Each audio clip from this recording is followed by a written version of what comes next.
En este texto, ¿qué significa pensar?, de Martin Heidegger, nos podemos encontrar con una de las verdaderas matizaciones que podemos hacer al alemán, cuando realmente el título original es Was heißt denken. Leyendo la tercera lección de Heidegger, conviene de alguna manera parar los pies en este punto concreto sobre qué significa pensar, porque creo que a veces hemos exaltado o sublimado en exceso el lenguaje alemán al hablar de filosofar y de filosofía. Así, por ejemplo, en la tercera lección, Heidegger nos está hablando, nos está remitiendo, nos está haciendo sinónimo, y con razón, porque su lengua es lo que pide, en lo siguiente: ¿qué se denomina con las palabras pensar, lo pensado, pensamiento? ¿Hacia qué ámbito de lo hablado están señalando lo pensado, dónde está y dónde queda? A lo pensado y su pensamiento, al Gedank, pertenece la gratitud, Dank. Es decir, Danke es una palabra, como sabemos, que en alemán significa gracias. En el anglosajón, en el inglés, thanks significa agradecido, thanks a lot, un montón de gracias. Pero nos da por pensar que, siguiendo la lectura de Heidegger, un poco más abajo dice: ¿es el pensar una acción de gracias? ¿Qué intenta decir aquí la palabra agradecer? ¿O se basa la gratitud en el pensar?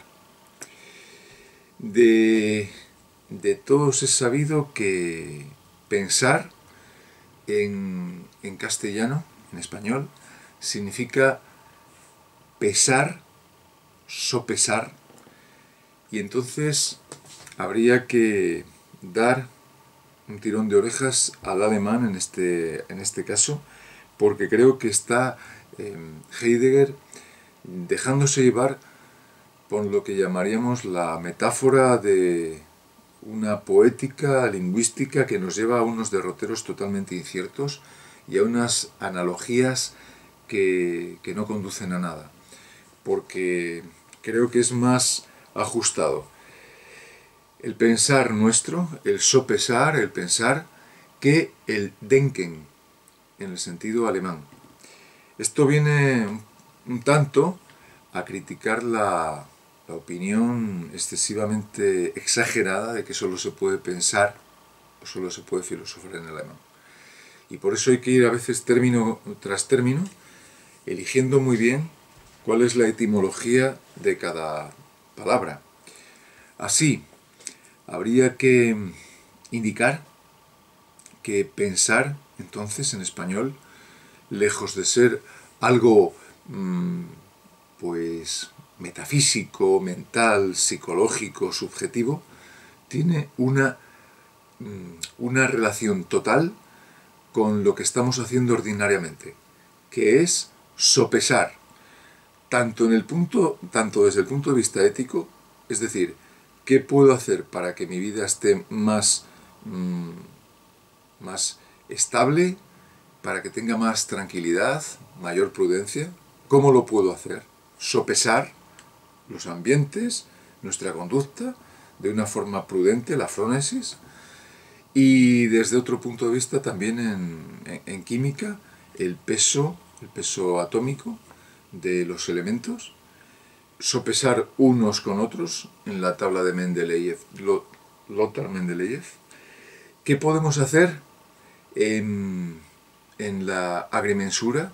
Pesar, sopesar si este terreno es más grande que otro, bien sea a través de la trigonometría, a través de Pitágoras, o bien sea calculando los perímetros, las hectáreas.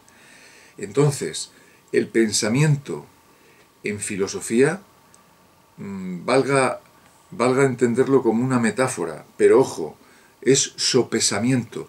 Entonces, es muy importante descartar que la filosofía no enseña a pesar, a contrapesar, a balancear, a sopesar muchas de las prácticas ordinarias en las cuales nos encontramos. Así, por ejemplo, estamos en filosofía sopesando siempre unas ideas con otras. ¿Qué es mejor? ¿El comunismo o el capitalismo o el socialismo o el liberalismo, el neoliberalismo? Y eso previamente refiere a una definición de los términos, de las ideas. Por tanto, no es baladí decir que la filosofía enseña a pensar. Y es verdad que Gustavo Bueno decía que enseñar a pensar enseñaba todo, y que cuando los filósofos desde el gremio decían que la filosofía enseña a pensar, pues él quitaba un poco de tantas ínfulas y de tanto énfasis en esto. Pero ciertamente una filosofía es un sistema, y un sistema es un sopesamiento entre los elementos y todos los apartados que hay para organizar el pensamiento, es decir, cómo se puede organizar, estructurar, clasificar una mejor sistematización de lo que hay. En ese sentido, pensar en castellano está clarísimamente, magistralmente indicado lo que significa.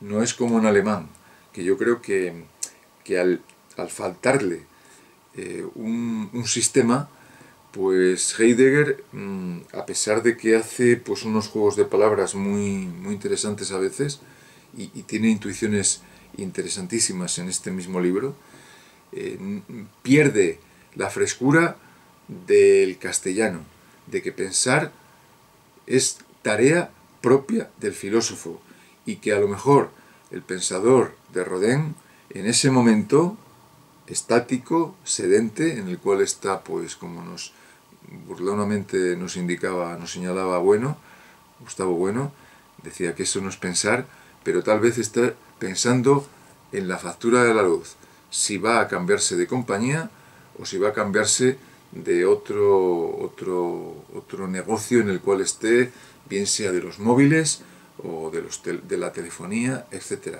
Y más en una sociedad en la cual la competitividad es mínima y tanto abunda el hurto, el latrocinio y el robo en muchas de las compañías, si no en todas.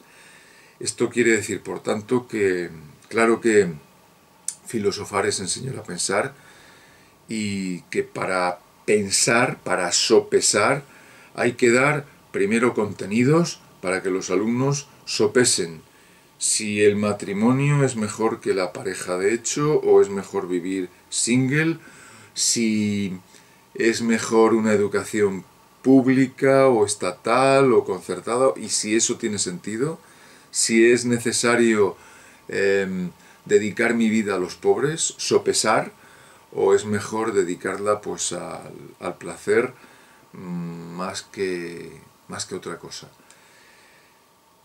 Entonces decimos que filosofar, no lo hemos definido ahora, que es filosofar, pero sí podemos decir que una de las tareas propias del filosofar es sopesar, y que incluso podríamos decir lo mismo, que es lo mismo filosofar que sopesar, puesto que multitud de veces estamos sopesando qué haremos hoy de comida, qué haremos hoy en el trabajo, aunque luego todas esos pensamientos den al traste ante la realidad. Pero es como el pescador que se dedica a poner la caña o a lanzarla y tiene que estar esperando, actuando a ver qué pasa.